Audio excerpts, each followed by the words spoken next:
আসসালামু আলাইকুম ওয়া রাহমাতুল্লাহ। আশা করি দর্শক আপনারা ভালো আছেন।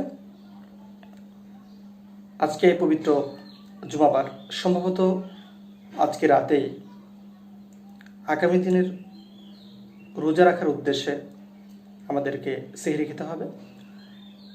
তো আসন্ন মাহে রমজানকে কেন্দ্র করে আপনাদের সকলের কাছে আমার একটি রিকোয়েস্ট, সেটা হচ্ছে আপনারা যারা সহি শুদ্ধভাবে কোরআন পড়তে পারেন তারা অন্তত পক্ষে একবার কোরআনুল কারীম খতম দিবেন, এবং আপনারা যারা সহি শুদ্ধভাবে কোরআন পড়তে পারেন না তারা অন্তত পক্ষে এই রমজান মাসে সহি শুদ্ধভাবে কোরআন পড়া শিখে নেবেন।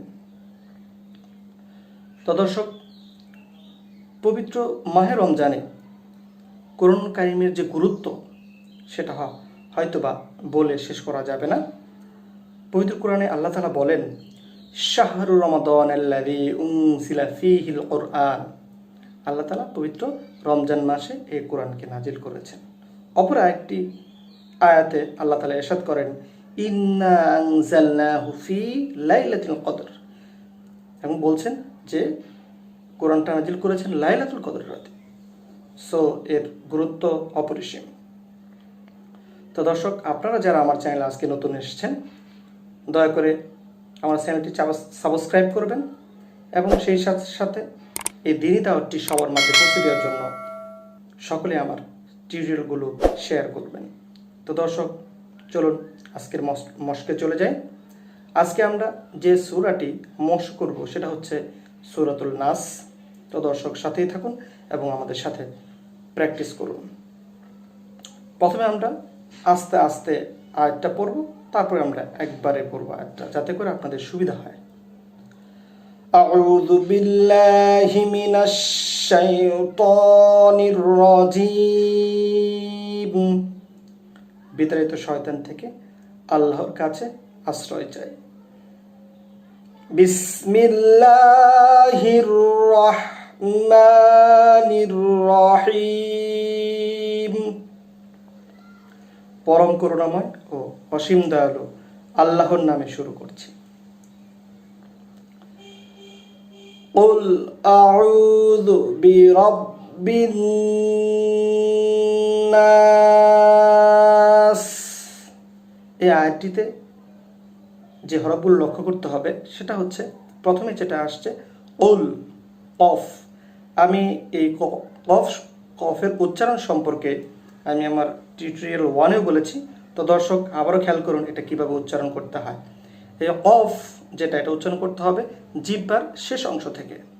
দর্শক লক্ষ্য করুন, কফ কফ কফ। আরেকটা যেটা আছে সেটা হচ্ছে কাফ, সেটা জিহ্বার মাঝখান থেকে উচ্চারণ হয়।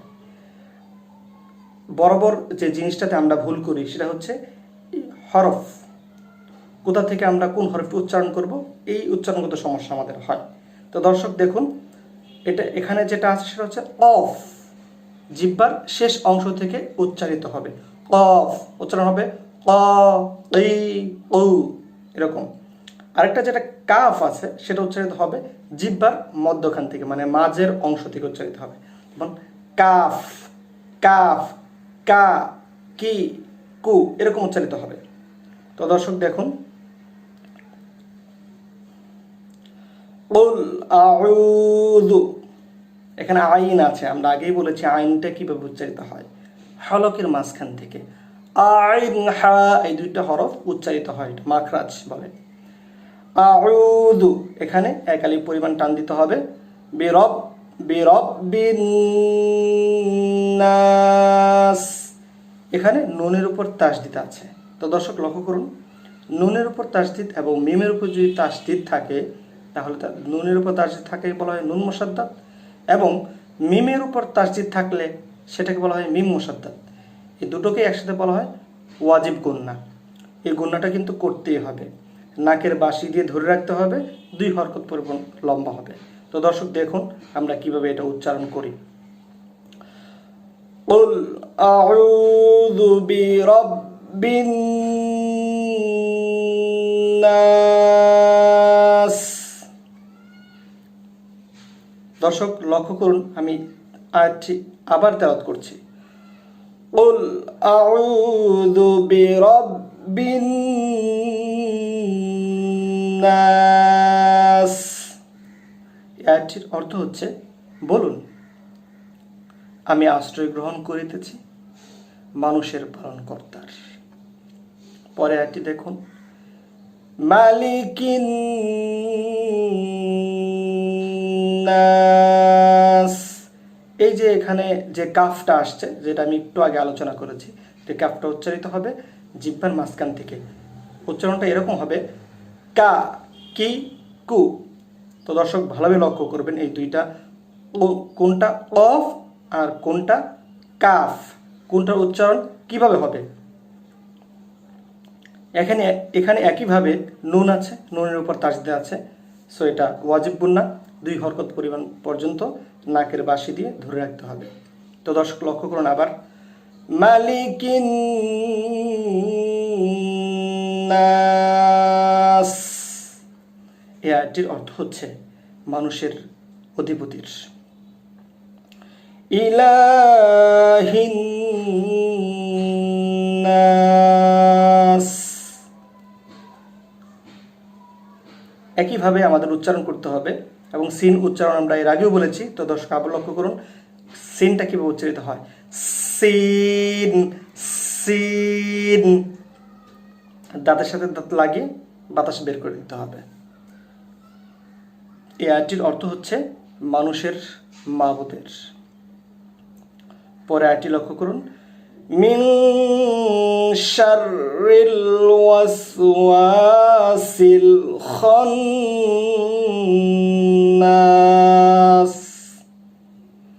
দর্শক দেখুন আবার ভেঙে ভেঙে পড়ি, মিন শাররিল ওয়াসওয়াসিল খান্নাস।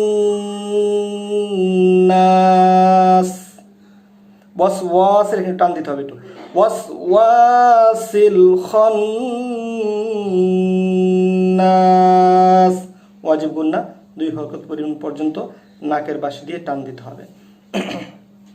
এই আয়াতটির অর্থ হচ্ছে তার অনিষ্ট থেকে যে কুমন্ত্রণা দেয় ও আত্মগোপন করে।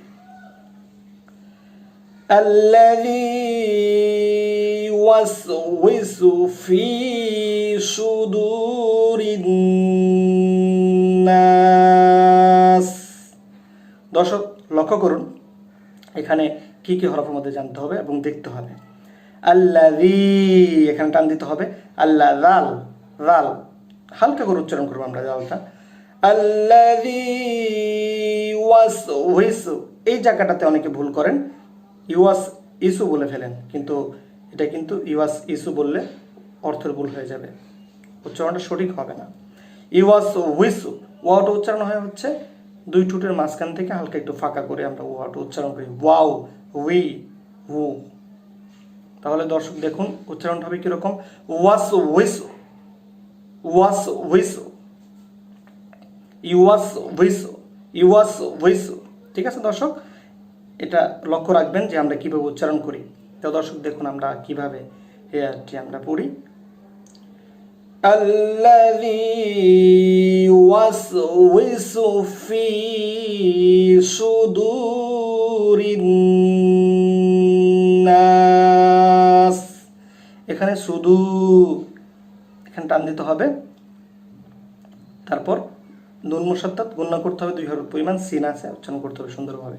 দর্শক আমি আয়াতটি আবার উচ্চারণ করি, আপনারা লক্ষ্য করুন কিভাবে পড়তে হবে। আল্লাযী ইউওয়াসউইসু ফি সুদুরিন নাস। আয়াতটির অর্থ হচ্ছে কুমন্ত্রণা দেয় মানুষের অন্তরে। মিনাল জিন্নাতি ওয়ান নাস। মিনাল জিন্নাতি, এই সূরা নাস অনেকগুলো কিন্তু ওয়াজিব গুন্না আছে। তো লক্ষ্য রাখতে হবে কোথায় ওয়াজিব গুন্না আছে, এবং সেখানে আমাদের গুন্না করতে হবে, আর নাকের বাঁশি দিয়ে 2 হরকত পরিমাণ ধরে রাখতে হবে, টান দিতে হবে। তো দর্শক আবার লক্ষ্য করুন কিভাবে আমরা এই আয়াতটি পড়ি। মিনাল জিন্নাতি ওয়ান নাস। এটির অর্থ হচ্ছে জিনের মধ্য থেকে অথবা মানুষের মধ্য থেকে। তো দর্শক, আশা করি আপনারা ভালোভাবে বুঝতে পেরেছেন।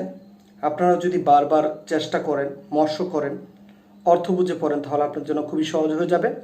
তো দর্শক, আবারও আপনাদের বলবো, যারা আপনারা আমার চ্যানেল আজকে নতুন এসেছেন, দয়া করে একটি সাবস্ক্রাইব করবেন এবং এই দিনী দাওয়াতটি সকলের মাঝে শেয়ার করে পৌঁছে দেবেন। তো দর্শক, ভালো থাকুন। আবার দেখা হবে নতুন কোনো একটি সূরা নিয়ে। আসসালামু আলাইকুম ওয়া রাহমাতুল্লাহ।